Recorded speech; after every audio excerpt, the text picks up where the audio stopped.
The courtroom was supposed to be quiet, but tension hummed through the air like static before a storm. A young man in a hoodie slouched in the defendant's chair, arrogance painted across his face. His smirk said it all. Rules are for everyone else. The audience shifted as the experienced female judge entered. Silver hair, black robe, that unmistakable presence that could slice through chaos with a single glare. She had seen every kind of liar, every excuse, every shade of entitlement. But this one was different. He didn't just disrespect the law. He dared it.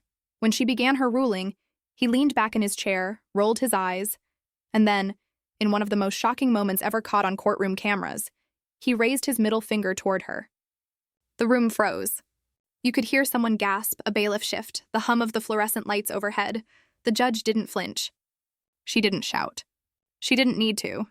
Instead, she leaned forward slowly and said in a voice so calm it made the entire courtroom hold its breath, "Mr. Carter, I sincerely hope you enjoyed that gesture, because in about 30 seconds, you're going to wish you hadn't."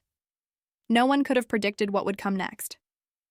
But when it did, it became one of the most unforgettable moments of courtroom history, a lesson in humility that went viral for all the right reasons.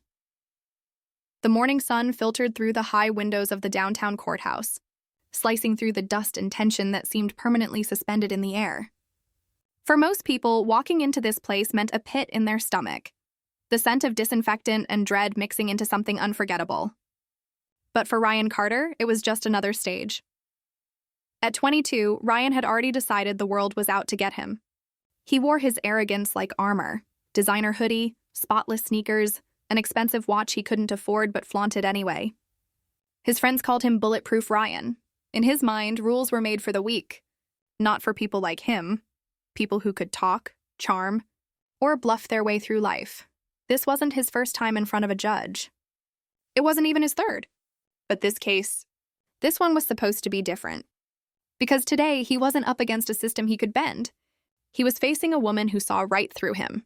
A reputation precedes her, Judge Evelyn Marks, the seasoned, silver-haired woman behind the bench, was the kind of figure young attorneys whispered about and veteran lawyers respected in silence. Her courtroom wasn't about theatrics. It was about truth. And the moment she entered, the energy in the room shifted. She didn't walk fast or slam her gavel unnecessarily. She didn't need to. Her presence alone commanded stillness. Ryan had heard the stories. She's the one who called a millionaire's bluff and made him apologize on live TV. She's the one who told a politician to sit down before you embarrass yourself further. But in Ryan's head, all that was just noise. He was confident, untouchable, and bored. As the bailiff announced, "Court is now in session," Ryan didn't even bother to stand straight. He smirked at the camera that hovered near the corner of the room, knowing this hearing was being recorded. He wanted people to see him, the rebel, the fearless one. But in 15 minutes, that same camera would record something very different, the moment his arrogance destroyed him. The case Ryan was being sued by a former friend, Marcus Reed, over a car loan gone wrong. Marcus had lent Ryan $12,000 to buy a used sports car, a bright red import that Ryan said he'd pay back in a few months.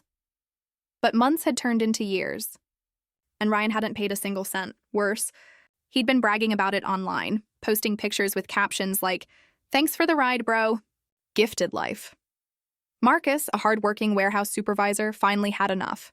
He filed a civil suit to get his money back, armed with text messages, screenshots, and every ounce of frustration he'd bottled up. For Ryan, though, it was just another inconvenience. Another day where the world pretended to be fair. "Your Honor," Marcus said as the hearing began, "he told me he'd pay me back after he got his promotion. Then he started ghosting me. Then I saw him post a video of himself doing donuts in that car." Ryan rolled his eyes. "Your Honor, those were jokes." "He's exaggerating." The judge didn't even glance at him. She turned her calm, piercing gaze toward Marcus. "Mr. Reed, you have proof of this loan agreement?" Marcus handed over a stack of neatly organized papers, handwritten notes, Venmo receipts, even a voice memo where Ryan casually said, "I'll pay you back when I feel like it." "Chill," Ryan smirked, still confident. "You can't take jokes literally, Your Honor." That was his first mistake. The shift begins. Judge Marks finally looked up, fixing Ryan with that quiet, unblinking stare that could freeze a room. "Mr. Carter," she said, voice even but firm. You're telling me that borrowing $12,000, spending it on a car, and refusing to pay it back was a joke? Ryan shrugged. Between friends, yeah. He knew I'd get him back eventually. The judge tilted her head slightly. Eventually? Ryan grinned. Sure, when I can. That was his second mistake, because she leaned back in her chair. And in that stillness, that perfectly timed pause, everyone in the courtroom knew she was about to dismantle him. Mr. Carter, she said, each word measured, a loan is not a joke. And if you think financial responsibility is optional, you're in for a very rude awakening. Ryan smirked. Well, I don't plan on being broke forever, Your Honor, the audience murmured. Judge Marks didn't raise her voice. You may not be broke in your wallet, Mr. Carter, but you are bankrupt in character. A ripple went through the courtroom. Even Marcus couldn't hide his satisfaction. Ryan chuckled under his breath, trying to hide his discomfort. But he couldn't help himself. His ego demanded the last word. And that was mistake number 3. The breaking point, as Marcus continued, detailing how Ryan had ignored his calls, lied about payments, and even taunted him online. Ryan's patience began to crack. He leaned back, crossed his arms, and whispered to his lawyer, loud enough for the microphone to catch, "This whole thing's a joke. She's not going to do anything." The judge looked up, slowly. Excuse me? Ryan froze, briefly, but then smirked again. I said this is a joke, Your Honor. Her gavel hit once, sharp and echoing. Mr. Carter, I assure you this is not a joke. And you will not disrespect this court again. The tension was electric now. Cameras caught every micro-expression, every flicker of his smug defiance. The judge turned back to Marcus. Please continue. But Ryan wasn't done. The attention, the silence, it all made him feel powerful again. He leaned forward and muttered, Whatever. She's just mad she can't afford that car. The courtroom gasped. The judge didn't blink. Didn't move. But something changed in her posture. A calm, controlled steel settling over her expression. She took a deep breath, turned to the bailiff and said quietly, Mr. Daniels, please make sure this young man understands he's under oath. The bailiff nodded, stepping closer. Sir, you're reminded you are under oath to tell the truth. Ryan laughed. Yeah, whatever. And that's when it happened. The gesture that changed everything. The tension broke like a gunshot. Ryan lifted his hand, casually, mockingly, and extended his middle finger toward the bench. Gasps filled the courtroom. Marcus's jaw dropped. The bailiff froze mid-step, but the judge didn't even flinch. She simply tilted her head, her silver hair catching the light, and said in a voice so calm it sent a chill through the room, Mr. Carter, I sincerely hope you enjoyed that gesture, because in about 30 seconds, you're going to wish you hadn't. For the first time, Ryan's smirk faltered. The bailiff stepped forward. Ma'am? The judge raised a single hand. Not yet. She leaned forward, her tone crisp, deliberate. Mr. Carter, your behavior has made it abundantly clear that you have no respect for this court, this process, or the truth. Therefore, before I make my ruling, I'm holding you in contempt. The words hit like a thunderclap. Ryan blinked. What does that even mean? It means, she said, voice unwavering, you will spend the next 48 hours in county custody, thinking about how your actions have consequences. The room erupted. Whispers. Gasps, even a few stifled laughs. Ryan's mouth opened. But the bailiff was already at his side. Sir, stand up, he protested, shouted that it wasn't fair, that she couldn't do this. But her voice cut clean through his noise. I can, and I just did. Her gavel fell once more. Take him away. The fall as Ryan was escorted out. The cameras caught the look on his face. The mix of shock, confusion, and panic that only comes when arrogance meets reality. He called out, You can't do this! I was kidding. But Judge Marks didn't look up. She calmly organized her papers, eyes fixed on the next case. To her, this wasn't drama. It was just another day in the pursuit of truth. A day where another person learned that ego doesn't outrun justice. As the courtroom door closed behind him, the sound echoed, final, sharp, poetic. For Ryan Carter, that was the sound of everything changing. The cell door clanged shut behind him with a metallic finality that made Ryan Carter's blood run cold. For the first time in his 22 years, he wasn't the one in control. No phone, no friends, no spotlight, Just 4 gray walls and the dull hum of fluorescent lights. He sat on the cold bench, running his hands through his hair, muttering under his breath. 2 days. It's just 2 days. But each passing minute felt like proof that his world wasn't as untouchable as he thought. For the first few hours, he replayed the moment in his head, the laughter, the smirk, the way the judge's calm voice had sliced through him like a scalpel. He couldn't shake the image of her face, that stillness, that quiet certainty. It wasn't rage he'd seen in her eyes. It was disappointment. That's what unsettled him most. Not the punishment. The realization that she'd seen him. Completely. The public turns by the time the first night fell. Ryan's story had already gone viral. The courthouse's recording system automatically uploaded segments for media access, and within hours, clips of the contempt finger incident were spreading like wildfire. Headlines read, "Defendant flips off judge, gets instant karma." The moment arrogance met consequence. Judge delivers a masterclass in respect TikTok edits. Memes, reaction videos, it was everywhere. Ryan's friends texted, then stopped. His followers turned on him. His mother refused to pick up his call from jail. The silence on the other end of the line was worse than any insult. Meanwhile, Judge Marks went about her business as usual. The case was adjourned pending his release, but she made one thing clear to the clerk before leaving that day. When he returns, I expect him to be ready to talk like an adult, not perform like a fool. Inside the walls the next morning, Ryan woke to the sound of a correctional officer unlocking doors for breakfast. He barely touched the tray, rubbery eggs and cold toast. His cellmate, an older man with weary eyes, watched him quietly. "You're the kid from the video," the man said after a moment. "Saw it on the TV in the Commons," Ryan sighed. "Yeah, that's me," the man nodded. "You thought you were funny." Ryan didn't respond. "You ain't the first." Judges like her, they don't raise their voices, but when they hit, it lands hard. "You'll learn." "I don't need to learn anything," Ryan muttered. The man laughed, a dry, hollow sound. "That's what they all say." For the rest of the day, Ryan sat on that cold bench thinking about everything that had led him here. He wasn't supposed to be this guy, the one who made a fool of himself in public. He was supposed to be the one who always won, who never got caught, who talked his way out of anything. But there was no talking here. No charm, just time. And time has a way of stripping away delusion. Meanwhile, outside Marcus Reed sat in his small apartment that evening, watching the viral clip on his laptop. His phone buzzed with messages from coworkers. "Bro, that's your case? Can't believe you kept your cool." Marcus wasn't laughing, though. He didn't feel vindicated. Not yet. He'd seen this before. People like Ryan didn't learn from embarrassment. They doubled down. Still, something about Judge Marks's face, that calm authority, gave him hope. For once, the scales felt balanced. He closed the laptop and whispered to himself, "Let's see if he still laughs when it's time to pay up." The return 48 hours later, Ryan was back in the courthouse.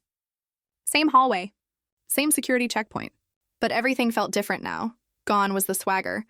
His hoodie had been replaced by a plain-collared shirt his mother brought from home. His lawyer, a tired man named Jeff Daniels, stood beside him. "Ryan," Jeff said, voice low, "I need you to listen this time. Don't talk unless spoken to. Don't roll your eyes. Don't smile. Don't breathe too loudly. Just, I get it," Ryan muttered. "No, you don't," Jeff replied sharply. "She gave you a gift. 2 days. You think she does that for fun? She did it because she saw something in you. Something worth teaching." "Don't waste that," Ryan nodded, his jaw tight. He didn't say it, but part of him already felt the weight of regret. The second hearing begins. The bailiff called the court to order again. The audience was bigger this time. Reporters, curious citizens, even a few law students. Everyone wanted to see how the sequel would play out. When Judge Marks entered, the room stood still. She sat, adjusted her glasses, and looked down at Ryan for a long moment. "Mr. Carter," she began, "I trust your time in custody gave you something to think about." "Yes?" "Your Honor," he said quietly. Her tone was measured. "Good, because today we're going to finish what we started." Marcus sat across the aisle, calm but cautious. He had the receipts, the proof, the patience. Ryan's lawyer stood. Your Honor, my client would like to issue an apology before we proceed. She nodded once. Go ahead.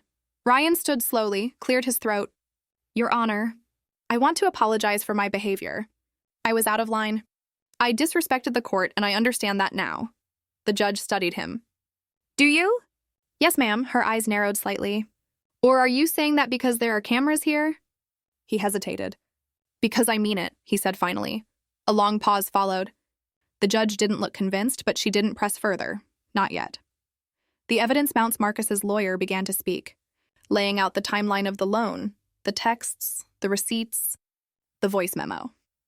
Ryan's eyes darted toward the screen as the voice recording played. I'll pay you back when I feel like it. Chill.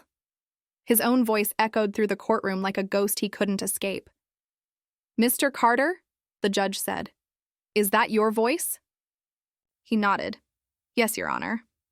And at the time of this recording, did you owe Mr. Reed $12,000? Yes, ma'am.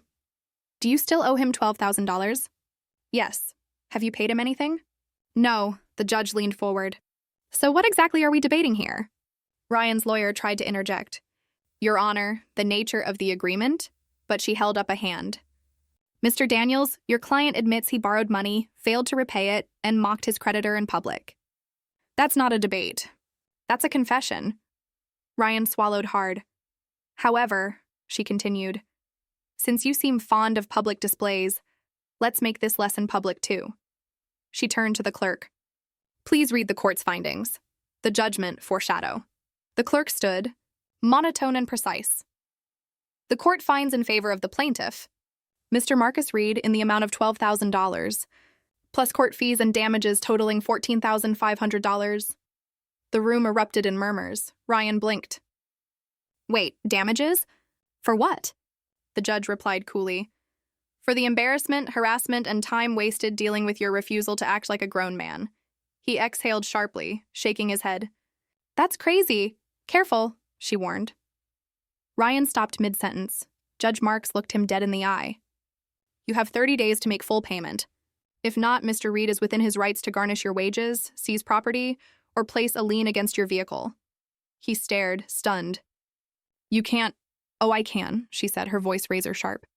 Because that's how responsibility works. After the ruling, Marcus stood silently, relief washing over him. He didn't smile. He didn't gloat. He just nodded respectfully toward the judge.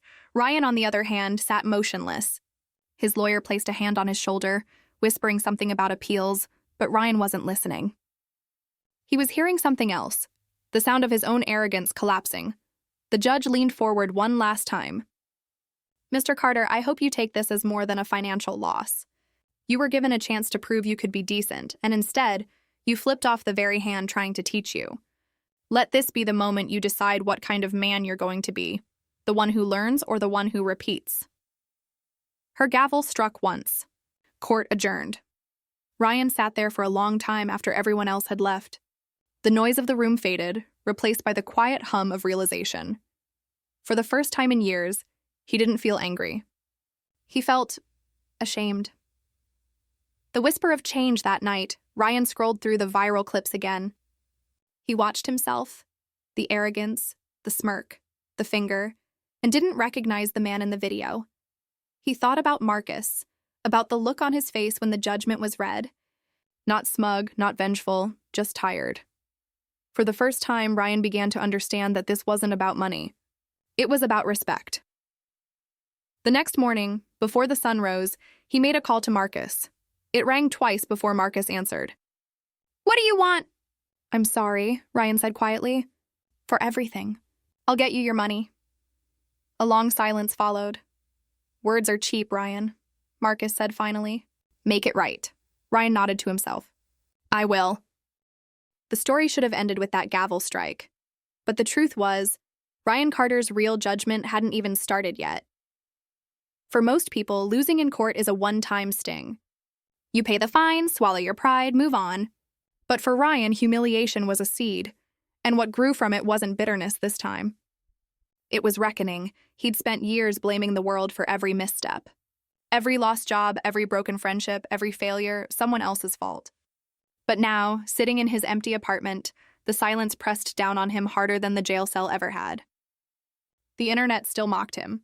His name still trended for all the wrong reasons. But inside, something unfamiliar was stirring, clarity. For once, he wasn't angry. He was awake, a quiet start. 3 weeks after the verdict, Ryan showed up at the courthouse again. Not because he was ordered to, but because he wanted to. He'd already started working overtime at a local auto shop, slowly piecing together the $14,500 he owed. The clerk looked up, surprised when he stepped to the counter. "Can I help you, sir?" Ryan nodded. "Yes. I want to set up a payment plan for case 22-110, Carter versus Reed." The clerk blinked. "You're the one from the video?" Ryan winced but nodded. "Yeah, that's me." There was a pause. Then she smiled faintly. "Good. It's nice to see one of you come back to do the right thing." That simple sentence, "do the right thing," stuck with him for days. The call from Marcus hadn't expected to hear from Ryan again. After the verdict, he'd assumed it would turn into a collection nightmare. More lies, more excuses.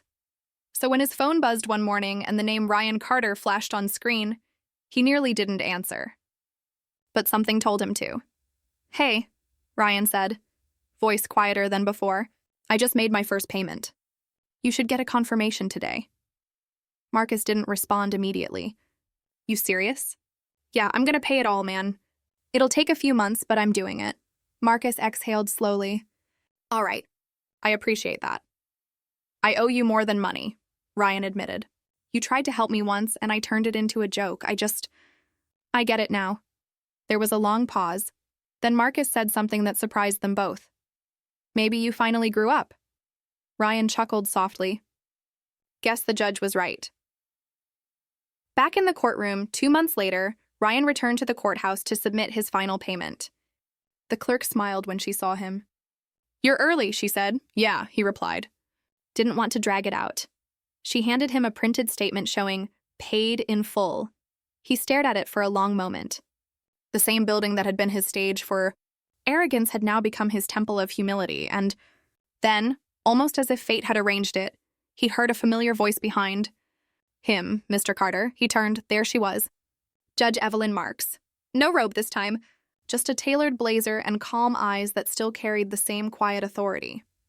"Your Honor," Ryan said quickly, standing straighter than he ever had in her presence. "I see your name's come across my clerk's desk again," she said. "This time for good reason." He nodded. "Yes, ma'am." "I finished paying Marcus back." She studied him for a moment. "And how does it feel?" Ryan hesitated, then smiled slightly. Heavy at first. Lighter now, her lips curved. Not quite a smile, but something close.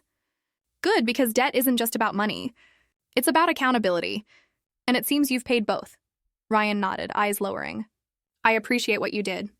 I know it didn't look like it then, but that 48 hours changed me." Judge Marks tilted her head. "Then it wasn't punishment, Mr. Carter.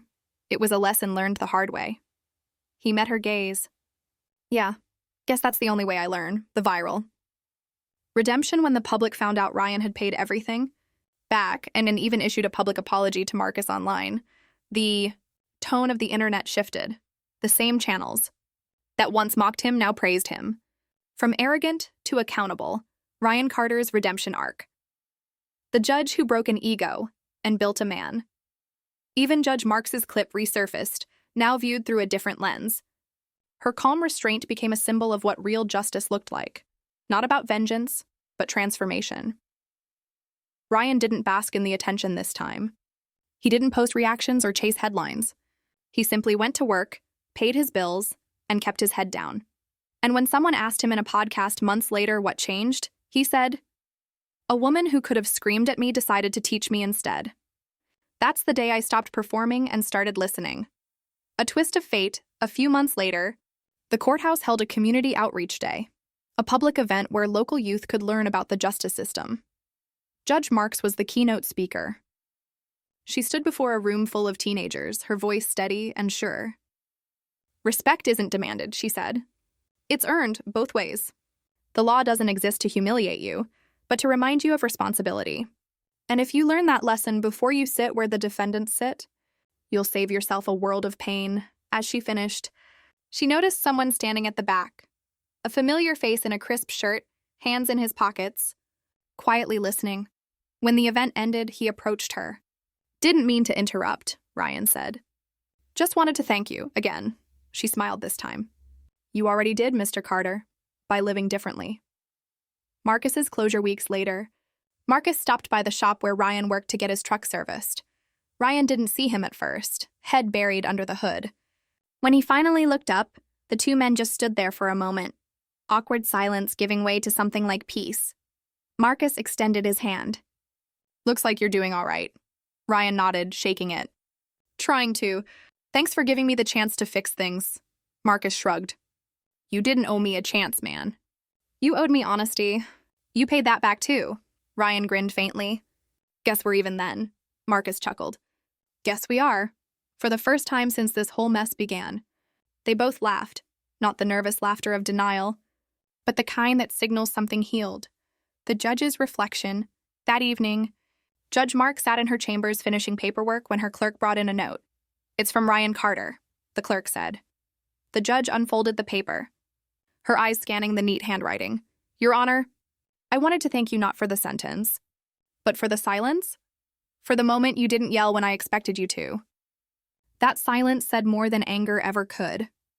"I'm still learning, but I'll never forget that day.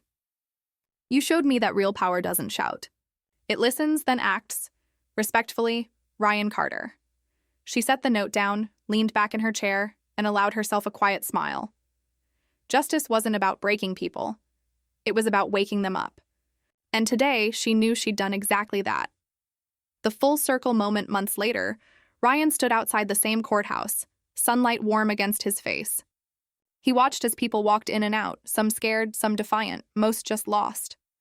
He wanted to tell them what he'd learned, that arrogance is armor built from fear, that money can't buy dignity, and that respect, for others, for the truth, for yourself, is the only currency that holds value in the end. But he didn't speak. He just stood there for a moment, then turned and walked away.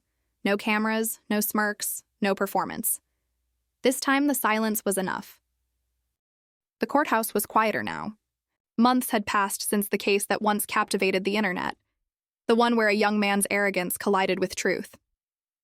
But for those who were there, that day had left ripples. For Judge Evelyn Marks, the courtroom was still her sanctuary.